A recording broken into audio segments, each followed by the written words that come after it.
Thanks for checking out this movie review video. This is for the 2022 film Hellraiser. Yes, this is the reworking of Hellraiser. I believe that's what Clive Barker said, that it's like a reworking of Hellraiser in his mind. So it has a storied past. I've been waiting for this for over a decade. Just because, yeah, I'll get into it in a minute. But two things I want to throw out there in the beginning. I don't know if other people have been saying this or not, but I saw one person online who said, this is a giallo film.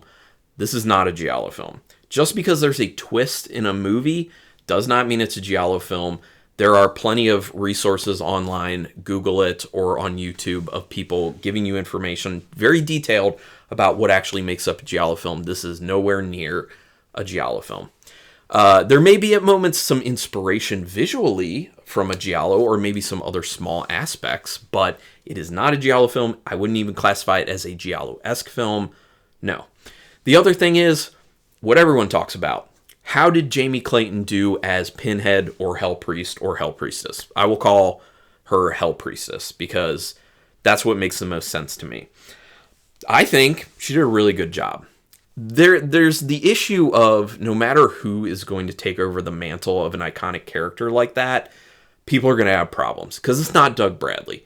And I get it. Doug Bradley was amazing, iconic, did a phenomenal job. We just need to accept the fact that if there are going to be new movies like this, and people want more good movies in the Hellraiser franchise, well, I mean, not everyone. I do. I know other people who do. Someone else is going to have to play that part. And I think Jamie Clayton did a really good job. I know some people have raised having a problem with the fact that she's transgender. I have absolutely no issue with that. I am very much at peace with the fact that we are in 2022 and people should be treated as equals. You know, whatever your lifestyle is, however you are as a person, who you are as your authentic self, that's who you are. And for anyone who's stuck on this issue of, I can't believe they cast someone who's transgender, I would really encourage you to reach out to someone who is transgender and start talking to them. Because my thought is you don't know anyone in your life who is. And if you did, you would see that they're very much like you. They're just trying to live their life. So really, I mean, just reach out to people. So anyway, that all set aside, let's get into everything else here. Directed by David Bruckner, who also did The Signal, VHS movies, Southbound, The Ritual, some Creepshow, The Show, and The Night House, most recently The Night House. Written by Ben Collins and Luke Piotrowski, who also wrote scripts together for Siren, Super Dark Times, Stephanie, and The Night House. So obviously they worked with Bruckner on that.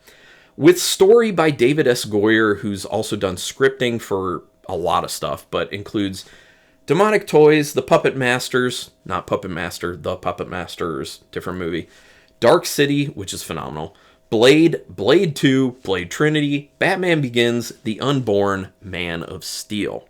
Just to name some, there are a lot more. This is obviously based on The Hellbound Heart by Clive Barker, which this is my moment to tell you I'm in love with that book. It's my favorite book I've ever read in my life. And if you haven't read it, I would say read it. If you like Hellraiser at all, definitely read it. It's a phenomenal story, and it's not that long. It is so good, though. And I'm very happy that I was actually able to meet Clive Barker and tell him about my love and appreciation for that story. Oh, by the way, real quick, this is going to be a no-spoiler review once I get to the actual review portion, but I'll tell you what I did and didn't like about the film. Overall, I liked it, but I'll tell you about that. Now, talking about this kind of storied past of this film actually coming to be. The project took a long time to get off the ground, since 2008, in fact, with directors Pascal Laugier and Julien Maury and Alexandre Bustillo being attached at different points. And obviously, Pascal Laugier was best known for his film Martyrs, but he also did Incident in Ghostland, which is equally as brutal. And Julien Maury and Alexandre Bustillo, most well known for their film Inside, but they've also done Candisha and Livid, which I think of those, Livid's the best, honestly. And then also at one point, Marcus Dunstan and Patrick Melton were attached to write. Now, they were best known for doing the later Saw films. I think they started at Saw 4, and they may have finished it all the way out through the end, until they got to, like, the one that wasn't that long ago, or the two, the Spiral and the one that wasn't that long ago. So, quips, I'm not really going to give a quick synopsis. Like, if you know Hellraiser, it's a reworking of Hellraiser. It's a reimagining of Hellraiser. Like, it's literally about the lament configuration and the Cenobites and their hell world that comes about when people use the box. And there is one of the big changes in this is that the Cenobites will come after people if they're stuck by the box. And, like, that's kind of the main thing. That's not really a spoiler. It's just a main machination of the film. If I said that, machination. I don't know. My apologies. They really don't waste much time actually getting to the lament configuration, which I like. I like that step because people are looking for that iconic stuff. And one of the things I liked even further about this film is the lament configuration kind of feels like it's treated as a character itself. The way it moves and the way the camera works on it, it's like it's its own character. And I love that about it because I didn't feel that way about it in the other films, and I just think it's a cool move. It also reminds me of something like how in The Shining, the Overlook Hotel actually feels like a character, and that's in the way it's shot. So I think they brought that type of idea into Hellraiser world, and they made that happen with the lament configuration, and I love that. I love it, love it, love it. The pre-title scene is a good way to hook viewers. Do you get what I did there? It's a good way to hook viewers. Definitely has a lot of intrigue, sets you up for some interesting stuff, some action to it, some gory stuff to it. So I like that. The music is quite good. I really did enjoy the music. Apparently, some of it was kind of inspired, or a lot of it was inspired by music from earlier Hellraisers. So that's awesome, sticking with the theme there. It looks good, but the lighting is too low. This is one of my biggest issues. So when you have super low lighting for something that's shot in high definition, it doesn't look high definition. That's kind of one of the biggest issues. You need enough lighting when it's dark to make it still look high definition. And there was so much of this film that didn't look high definition because the lighting was too low. There were also things that you really wanted to see in a lot better lighting because they looked cool from what you could see, but it would be nice if you could see a lot more. Mainly the Cenobites themselves. There are some moments where you do see them in more light, and it looks great. But here's the thing. We wanted to see all of them in really good light and just get the details because it looks like the details are there. I don't know why the choice was made to really sell them short on that. I think they made a big mistake with their low lighting, and I hope that if they do another one, which I kind of feel like they will, because I think this is getting positive enough reviews, I hope they make a change on that. It's just one of my pet peeves. Maybe it didn't bother other people. There are some interesting inspired camera shots that end up popping up within this film. So that speaks to the fact that other than this low lighting issue, it looks really good. It is very well directed. Cinematography is really good. One of the things that really impressed me too is pins in this and like metallic type things have this glow to them. And I'm not quite sure how they did that. And I had seen somewhere online that Doug Bradley had seen what Jamie Clayton looked like as Hell Priestess, and he was very much in awe of it. And one of the things he said is, I don't know how they got those pins to be so shiny. It looks striking. It looks beautiful. It looks awesome. And I don't know what they did there, but I love that.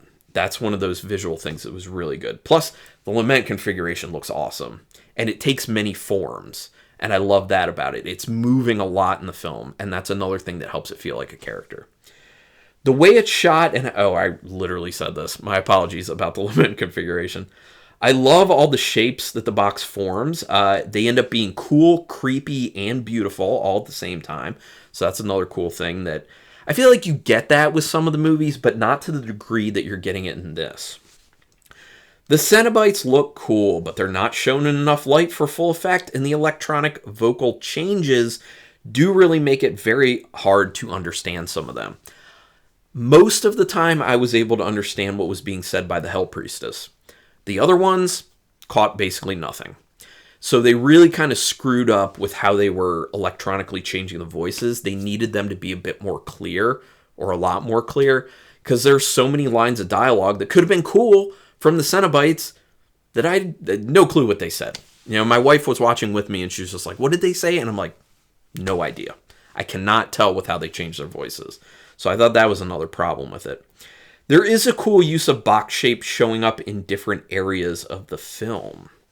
Now, I'm not talking about the lament configuration itself. I'm talking the shape of a square and that looks like the lament configuration box in many places around the film.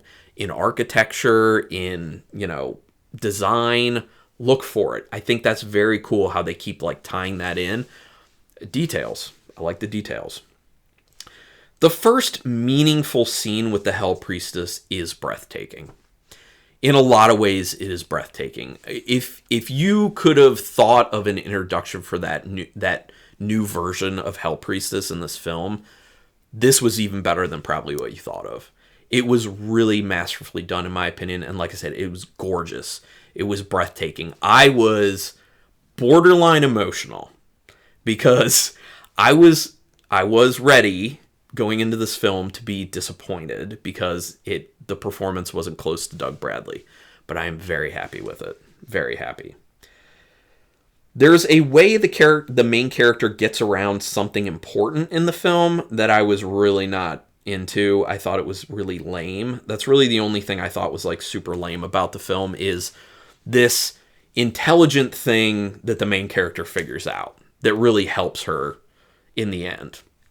Didn't like it at all. I'm sure there were people out there who were like, oh, that's cool. That's like genius. For me, I was like, lame. Did not like that at all. But hey, it's just my opinion. I'm sure a lot of people like that. There's a twist that I saw coming, but it's actually still a good twist. And you'll know what I'm talking about. It's like the biggest twist that kind of changes a lot about the story. I saw it coming.